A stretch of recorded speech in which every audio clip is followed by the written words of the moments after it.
కడప నగర నడిబొడ్డులో కోట్ల విలువ చేసేటటువంటి యాదాల పిచ్చయ్య శెట్టి చారిటీకి సంబంధించినటువంటి స్థలంలో అనుమతి లేని నిర్మాణాలపైన భారత కమ్యూనిస్టు పార్టీ పరిశీలన చేయడమే కాకుండా నగరపాలక సంస్థ కమిషనర్ దృష్టికి తీసుకొని పోయి ఫిర్యాదు చేయడం జరిగింది.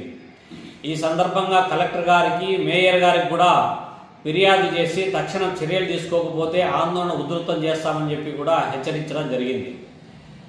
ఈ జరుగుతున్నటువంటి పరిణామం సరిగ్గా ఫిబ్రవరి 1వ తారీఖున యాదాల పిచ్చయ్య శెట్టి చారిటీస్కు సంబంధించినటువంటి అసోసియేషన్ వారు కడప నగరపాలక సంస్థను పోయి మా ఓపెన్ సైట్కు సంబంధించినటువంటి దాదాపు 48,67,000 రూపాయలు పైబడి పన్నులు బకాయిలు ఉన్నాయి. ఆ పన్నులు బకాయిలు రద్దు చేయండి.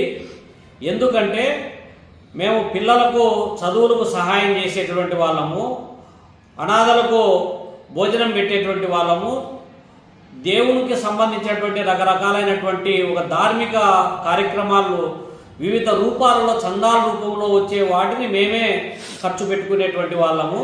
కాబట్టి మేము ఈ పన్నులు చెల్లించలేము, మా పన్నుల నుంచి మినహాయింపు ఇవ్వండి అని చెప్పి ఒక అభ్యర్థన పెడితే ఆ అభ్యర్థనను కడప నగరపాలక సంస్థ కార్యాలయము వెంటనే దాన్ని ఎంక్వైరీ చేసి ఒక నివేదికను మార్చి 3వ తారీఖున ఒక నివేదికను రూపొందిస్తే మార్చి 11వ తారీఖున ఈ పన్నుల నుంచి మినహాయింపు ఇవ్వడం కుదరదు అని చెప్పి వాళ్ళు పెట్టినటువంటి అప్లికేషన్ బేస్ చేసుకొని కడప నగరపాలక సంస్థ ఒక ఎండార్స్మెంట్ ఇచ్చింది.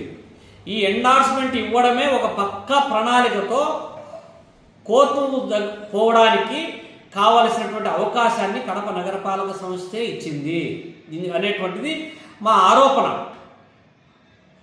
ఈ పన్నుల నుంచి మినహాయింపు ఇవ్వాలనేటువంటిది ఏదైతే అభ్యర్థన తిరస్కరణకు గురైందో ఆ ఎండార్స్మెంట్ బేస్ చేసుకునే కోర్టుకు పోయింది చారిటీ. కోర్టుకు పోయి తిరుమల తిరుపతి దేవస్థానాన్ని, లేకపోతే దేశంలో ఉన్నటువంటి వివిధ ఎగ్జాంపుల్స్ అంటే దేవాలయాలకు సంబంధించినటువంటి సేవా కార్యక్రమాల పరిధిలోకి మేము కూడా వస్తామనేటువంటి దాంతో కోర్టుకు పోయి ఎగ్జామ్షన్ ఇంటర్మ్ ఆర్డరు తెచ్చుకునింది.